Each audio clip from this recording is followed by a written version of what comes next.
Sometimes there are speeches that take on a completely different meaning when you bring them up again a few years later, like for example the societal criticism from NTM and the rhyme psychiatrist in the 90s.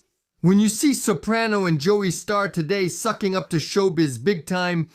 Yeah, for example, all those who yesterday were spitting in the couscous and who today eat tabbouleh without any restraint, but you can still hear in the distance the sound of the bandits. It's just that they found another way to make a lot of money easily by shitting on their convictions. On the other hand, in politics, it often takes much less time. So, if I'm elected, I won't raise taxes for Parisians, I'll make the city beautiful and clean, and I'll never run for president. No, right? You can tell that I can be trusted, that I radiate honesty and intelligence, and that I have a nice voice. I think that in our time, where nothing is lost, people without substance all end up washed out, right? By the way, washing the behinds of assholes makes them more presentable.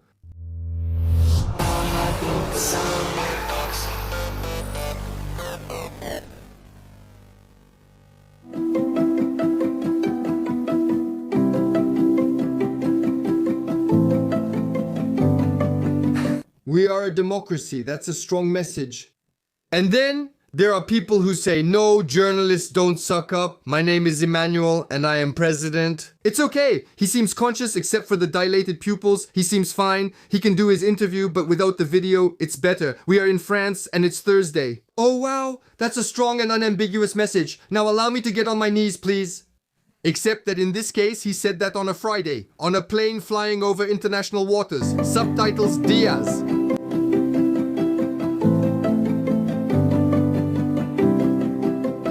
Wait, but Auschwitz isn't in Israel. They got the wrong camp. That's Gaza over there. And how can you call Gaza a concentration camp? Maybe an extermination camp at most, Gas Gaza, but especially in Israel. Well, I'm getting a bit off track here, maybe just a little. Subtitles. Maybe we need to recontextualize things. It was during the strikes against the pension reform project. Yeah, pension reform, just like today. Shows that things can always get worse.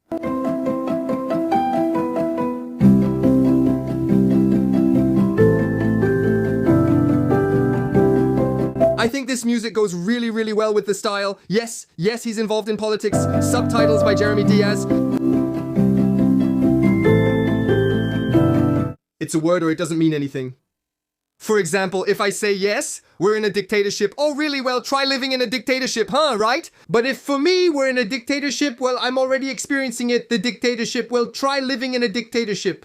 You're actually stupid. You don't even listen to what you're repeating. At least you could have said, try another dictatorship. To compare, well, no, because we're in a democracy and that's strong and without ambiguity. And it's that journalist who said it. Oh yes, my master, you're good. Oh, otherwise. I noticed there were 3 little dots at the top of the text. And when there are 3 little dots, well, I go check the source. It's not that I don't trust Lapointe, but maybe 2 more dots is too much for them.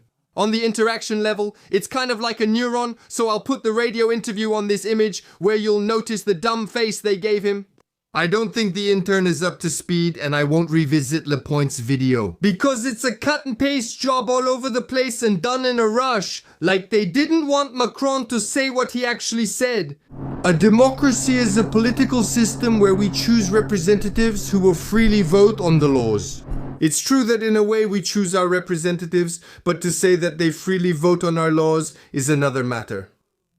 For example, if that were the case, Elizabeth is going too far. She wouldn't be on her 5th use of Article 49.3 since the start of the session. In this situation, those making the decisions, no, we didn't vote for them. Right now, as usual, they're passing laws most people don't want.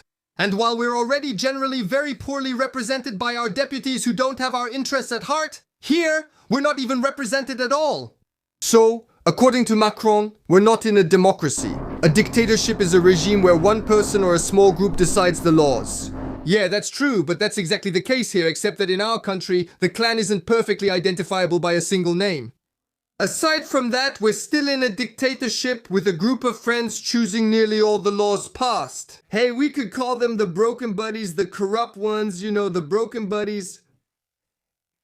Alright, that's enough. Come on, I have work to finish. Just an example like that. At least 90% of French people would agree that we should pay all our officials, ministers, deputies, and senators less. And that we also stop paying them a lifelong pension, even if they did nothing, even for just 6 months.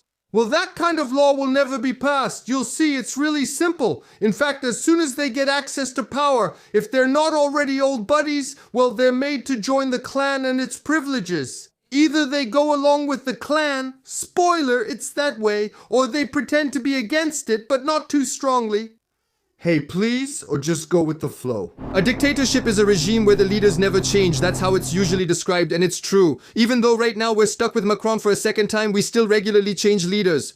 But it's subtle, because in the end, we always end up with the same ones. From Sarkozy, all the way to the right, to Hollande, soft left, we didn't really see much difference. There was no big change with Macron's arrival. Things have just kept getting worse. We're going this way. Hey, me, president. We're going to look over here, but we'll still go that way. It might be a bit tricky to walk, but we'll get there. I'm going to do a 180-degree turn from traditional politics, and I'm going to get us moving.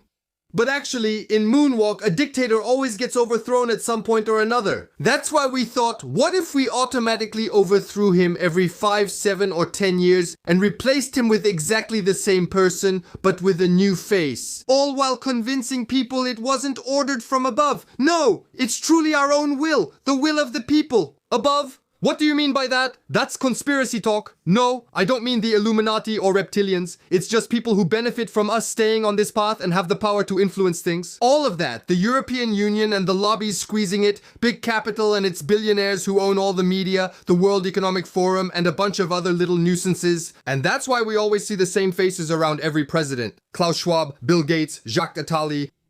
And that's been going on for decades. Let's say the line is blurry between advising, influencing, leading, but well, it goes on anyway. Let's just say we change puppets more often than leaders, and the worst part, look, is that the politicians who always lose, well, they're still always there. The guy who always loses at poker, at some point, maybe he stops playing, but here no.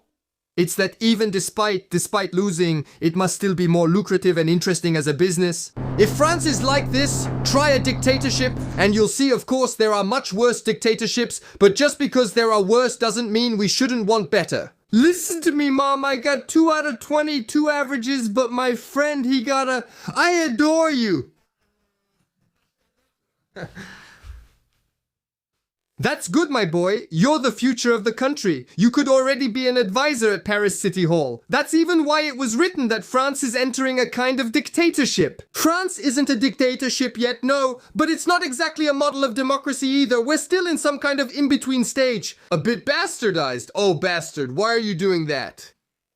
And why does that make me laugh? Oh, the bastard. Oh, bastard, Igno, come play soccer, bastard. Dictatorship justifies hatred, bastard. Dictatorship justifies violence.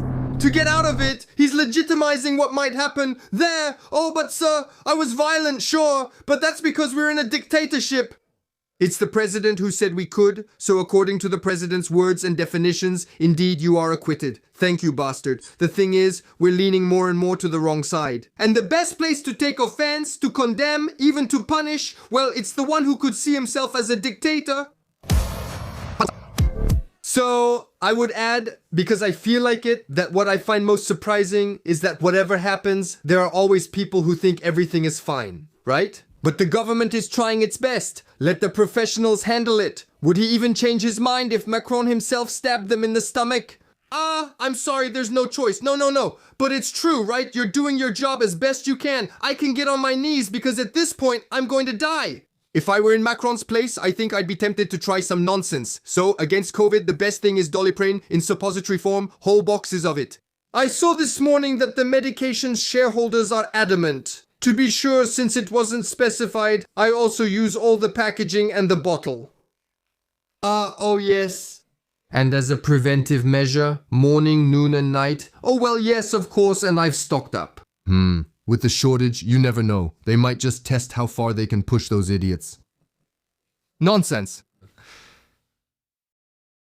PARADOXA.